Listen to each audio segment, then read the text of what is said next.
Después de lo que hemos escuchado antes de la misa, este testimonio de estas dos religiosas de aquí de la Visitación, pues poco se puede decir más, pero voy a intentar yo un poco acercaros, ¿no?, la figura, sobre todo hoy, de San Francisco de Sales, ¿no? Estamos celebrando la misa de San Francisco de Sales en este año jubilar. También tenemos a Santa Juana Chantal aquí, pero me voy a centrar en San Francisco de Sales. Si en algo se caracterizó San Francisco de Sales, también fue en que fue un pastor que ayudó a las almas en su camino hacia la santidad, ¿no? Él fue un director de almas, ¿no? Y sus obras, esas dos obras famosas de él, el Tratado del Amor de Dios y la Introducción a la vida devota, pues ciertamente pues hablan de esto, ¿no? E intentan esto, ¿no? Ayudarnos a los cristianos en nuestra vocación hacia la santidad. En un momento también histórico en el que la santidad parece que estaba como reducido o era como un privilegio, o se tenía por lo menos este concepto, ¿no?, de que la santidad era privilegio solamente de religiosos, sacerdotes o religiosas o monjas, ¿no? Entonces él fue pionero también en dejar claro y manifestar que la santidad es la vocación universal de todo cristiano, de todo bautizado, ¿no? Y entonces él, con estas obras y con su testimonio y con su vida, con sus enseñanzas, nos enseña esto. Que la vida cristiana al final también, en este camino hacia la santidad, es un combate. Él habla muy claramente de esto, ¿no?, que es un combate espiritual. ¿Y un combate espiritual contra quién? Y él dice, no tanto contra la carne y el mundo, de eso se hablaba mucho también en aquel momento, sino contra el verdadero enemigo del alma, que son los espíritus malos, ¿no?, el demonio. Y esto es importante tenerlo en cuenta en nuestra vida cristiana. Nuestro enemigo no es nuestra carne tanto, y tampoco el mundo. No tenemos enemigos. Nuestro único enemigo es el demonio, ¿no? Y entonces él, en sus enseñanzas y en su enseñanza, da muchas claves, ¿no?, para este combate espiritual que tenemos que lidiar en nuestro camino hacia la santidad. Algunas claves, ¿no? Unas claves os voy a dar así resumidamente. Una, en nuestra vida el valor de las cosas que hacemos no se miden tanto por las muchas cosas que podamos hacer buenas, sino por el amor que ponemos en las cosas que hacemos. Ahí está el valor de lo que hacemos en nuestra vida, ¿no? Muchas veces caemos en la tentación de que tenemos que hacer muchas cosas y tenemos muchas cosas que hacer, y eso me lo aplico en primer lugar a mí como sacerdote, ¿eh? Podemos hacer muchas cosas y muchas cosas buenas, pero si esas cosas no están llenas del amor de Dios y hechas con el amor de Dios y no llevan el amor de Dios, no sirven absolutamente para nada, ¿no? Entendemos que las cosas malas no sirven para nada, pero cuidado, también las cosas buenas, si no están hechas desde el amor de Dios y con el amor de Dios, tampoco sirven para nada. Esta peregrinación, los sacrificios que hacemos igual en esta peregrinación, o lo que hacemos en nuestra vida, sin el amor de Dios, no sirven para nada. Segunda clave, también, esas cosas que hacemos y son buenas, con amor, no tenemos que pensar que las cosas que verdaderamente tienen valor son cosas grandes, sino las cosas pequeñas del día a día son las que verdaderamente tienen valor ante Dios. No tenemos que estar pensando en nuestra vida que tenemos que hacer grandes obras o ilusionarnos o tener como el deseo de que nuestra vida adquirirá verdadero valor delante de Dios, pues cuando hagamos esta cosa grande que tenemos ilusión de hacer, ¿no? Con todo el amor, sí, pero No, no. Es decir, en el día a día, en las cosas ordinarias, cuando las hacemos desde el amor de Dios y con mucho amor y con mucha caridad, eso verdaderamente tiene valor ante Dios, ¿no? Por tanto, no busquemos, vivamos el presente como lo que tenemos entre manos y como lo más valioso, pero poniendo ahí todo el amor de Dios. Tercera clave, vivir nunca discutiendo con Dios, no discutir nunca la voluntad de Dios en nuestra vida. Vivir, por tanto, mirando a Dios continuamente. La tentación y el error nuestro muchas veces es mirarnos a nosotros, estar muy pendientes de nosotros mismos. Cuando nos examinamos, ¿no?, y hacemos ese examen de conciencia, ¿qué es lo que hacemos? Pues muchas veces centrarnos en nosotros mismos, mirarnos a nosotros mismos. Y es cierto que hay que hacer un cierto examen, ¿no?, de lo que hacemos durante el día. Por ejemplo, al final de cada día, cuando nos confesamos, hacemos un examen de conciencia, pero sin despistarnos, no quedándonos ahí, sino sobre todo lo importante es mirar a Dios, poner nuestra mirada en Dios y mirarnos desde Dios.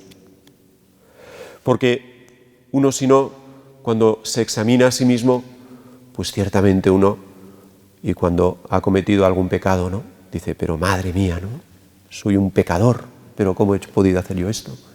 Y fíjate qué pecador soy. Y fíjate, ¿no?, pues ahora tengo que intentar cambiar y tengo que hacer tal cosa, ¿no?, porque no puedo seguir así. Y uno se puede centrar en eso y ahí no avanzamos. Porque pecadores, pues claro que somos pecadores. Para eso eso no es ningún misterio. Es decir, el decir que somos pecadores y decir, ay madre mía, qué pecado, bueno, eso es que es así, es que nunca vamos a dejar de ser pecadores. Eso no es ningún misterio. La clave está en que miremos al Señor, le miremos a Él, miremos su misericordia. O también mirarnos a nosotros mismos cuando pasamos por alguna dificultad, cuando nos viene la cruz, cuando tenemos un sufrimiento, una prueba en nuestra vida y decimos, madre mía, pero ¿cómo me puede pasar esto a mí? ¿Pero cómo el Señor puede permitir este sufrimiento o esta enfermedad o esta dificultad en mi vida? ¿Pero cómo me puedo hacer? ¿Cómo me puede pasar esto, no? Y no, es mirar al Señor, es mirar a la cruz de Cristo y agarrarnos a la cruz de Cristo y acomodarnos en esa cruz de Cristo. Es recostarnos en la cruz de Cristo y acomodarse a esa cruz. No intentar quitar la cruz de nuestra vida, sino acomodarnos en ella. Esto es nuestra vida, el día a día. Vosotros muchos estáis casados y el matrimonio no es fácil. Y uno, cuando se casa enamorado, pero a los años puede decir, madre mía, si este marido, esta esposa, el Señor se lo lleva, o si se aparta un poquito, está unos días fuera de casa, qué bien, ¿no? Qué bien estaría. Bueno, pues se trata de acomodarse en esa cruz, que no es una cruz el marido y la esposa, no nos confundamos, pero a veces pues supone una cruz, un sacrificio. Se trata no de quitar la cruz, sino acomodarnos a esa cruz, que ciertamente eso es luego lo que nos santifica y lo que va purificándonos, ¿no?, lo que va purificándonos en nuestra vida. Cuentan de Santa Juana de Chantal, creo que algo nos ha contado de los hijos que ella tuvo. Tenía una hija, un hijo adoptivo, que ella lo habían acogido en casa como un hijo. Y resulta que ese niño, esa niña, no sé si era niño o niña, resulta que enfermó. Y ya cuando estaba para morirse, ella le pedía a Dios, y se lo decía a San Francisco de Sales, ¿no?, y le pedía a Dios que no se llevase a su hijo, que incluso le ofrecía alguno de otros hijos, antes de que se llevase a ese hijo, a esa hija suya, ¿no? Y entonces el Señor le dio a entender, ¿no?, con la ayuda de San Francisco de Sales, que no, que la clave no estaba en ofrecerle otras cosas a Dios, sino de aceptar esa cruz y de acomodarse a lo que el Señor quería en ese momento, ¿no? Por tanto, en nuestra vida no se trata nunca de discutir la voluntad de Dios. Nunca podemos poner en sospecha lo que Dios permite y lo que Dios quiere para nosotros, porque siempre es lo mejor y es lo que nos conviene. Cuarta clave. San Francisco de Sales hablaba mucho de la libertad de los hijos de Dios. Y ante todo, él habla de la libertad, para vivir esta libertad, tener libertad ante los estados de ánimo. Nunca dejarnos llevar por nuestros estados de ánimo. Porque cuando uno está triste, pues por ejemplo, cuando está con otros no quiere hablar, ¿no? Y eso es comportarse, decía San Francisco de Sales, como los animales, ¿no? Los animales se comportan carnalmente, instintivamente. Cuando no tienen ganas de algo, pues no lo hacen, o cuando tienen ganas de comer, comen, no piensan, ¿eh? Un pajarico, un canario, ¿qué es lo que hace? Pues cuando está triste porque hace mal tiempo no canta, y cuando hace sol y está, pues canta, ¿no? Entonces, los hombres, que somos carnales, pero también tenemos un espíritu, pues ciertamente no nos podemos comportar carnalmente, sino que tenemos que saber vencer esa carnalidad y vivir espiritualmente. Por eso hemos recibido el bautismo, hemos recibido la fe, la esperanza y la caridad, y nosotros tenemos que movernos por este amor. Y este amor lo que nos empuja es a que cuando uno, por estado de ánimo, que es siempre cambiante, pues está triste, pues alegrarse, hacer ese esfuerzo. Y cuando está alegre, pues igual moderarse un poquito, para no pasarse, ¿no? Y para no parecer un poco loco. Quinta clave, santa indiferencia. Y hay una frase muy famosa de San Francisco de Sales: vivir la santa indiferencia, nada pedir y nada rehusar, nada pedir y nada rehusar. Es decir, él habla de no estar en nuestra vida cristiana intentando diseñar nuestro camino, nuestra vida, nuestro camino de santidad. Es el Señor el que va diseñando y realizando nuestro camino de santidad. Abandonarse, creer verdaderamente en la providencia. Dios es providente. Y ciertamente burlarse también, muchas veces él habla muy claramente, ¿no? Pues de pensamientos, de ilusiones, de ideas, ¿no? No dejarnos llevar por ellas, ¿no? Vivir el presente, el hoy, pues como lo que tenemos, y vivirlo a tope, sin pensar en el futuro y dejando el pasado a su misericordia, ¿no? Es vivir al final lo que rezamos en el Padre Nuestro: danos hoy el pan de cada día. Es decir, sabiendo que Dios nos da en cada momento lo que nos conviene y lo que necesitamos. Sexta clave, actuar siempre apaciblemente. San Francisco de Sales es el apóstol de la caridad, el apóstol de la amabilidad, de la dulzura, ¿no? Del amor que es dulce. El amor que no es dulce, que no es apacible, no es verdadero amor. Y vivir todo apaciblemente, es decir, con paz. Los momentos de sufrimiento, pues no derrumbarse, sino saber vivirlos con paz. Los momentos de alegría y de gozo y de triunfo, también con paz, sin pasarse, es decir, sabiendo que también esos momentos son para vivirlos con calma, ¿no? Séptima clave, la obediencia. La obediencia es como el antídoto más grande ante el enemigo, ante el demonio. Lo que más odia el demonio en nuestra vida es la obediencia.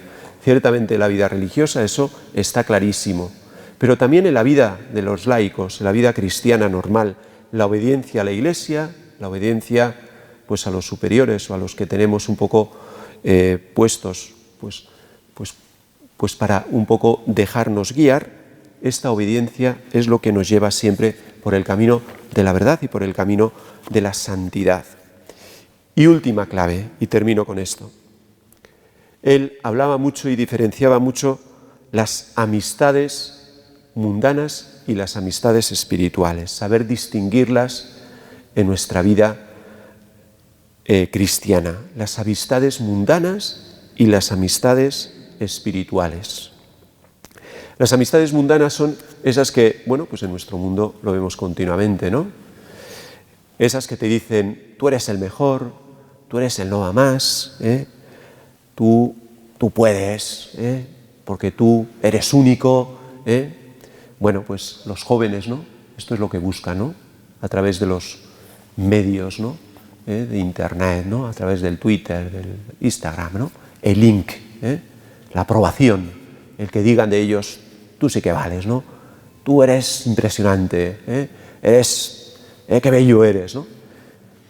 Esas amistades son las mundanas que a uno pues le ponen y le elevan, pero son amistades que tienen una mirada muy superficial de lo que es uno. Es una amistad muy carnal, muy superficial, que se queda en la superficialidad, no llega al interior de la persona, no llega a descubrir lo que hay en el interior de la persona. Y finalmente estas amistades incluso pueden destruir a la persona, porque utilizan a la persona como un objeto, ¿no? Al final la persona se convierte en un objeto. En cambio, las amistades espirituales son aquellas que son capaces de mirar en lo más profundo de las personas, aquellas que hablan de la persona pero fijándose en sus virtudes, en sus cualidades espirituales, que no son suyas, sino que son obra de Dios en cada uno de nosotros. Y son capaces, esas amistades espirituales, de profundizar en el interior de nuestras almas, ¿no? Y de formar vínculos que ciertamente son indestructibles. Son las verdaderas amistades. Es el verdadero amigo, ¿no? Pues le pedimos al Señor, en nuestra vida cristiana, en este combate que llevamos todos en nuestra vida cristiana, en nuestro camino de santidad, pues que nos dejemos guiar, ¿no? Por estos maestros espirituales, ¿no?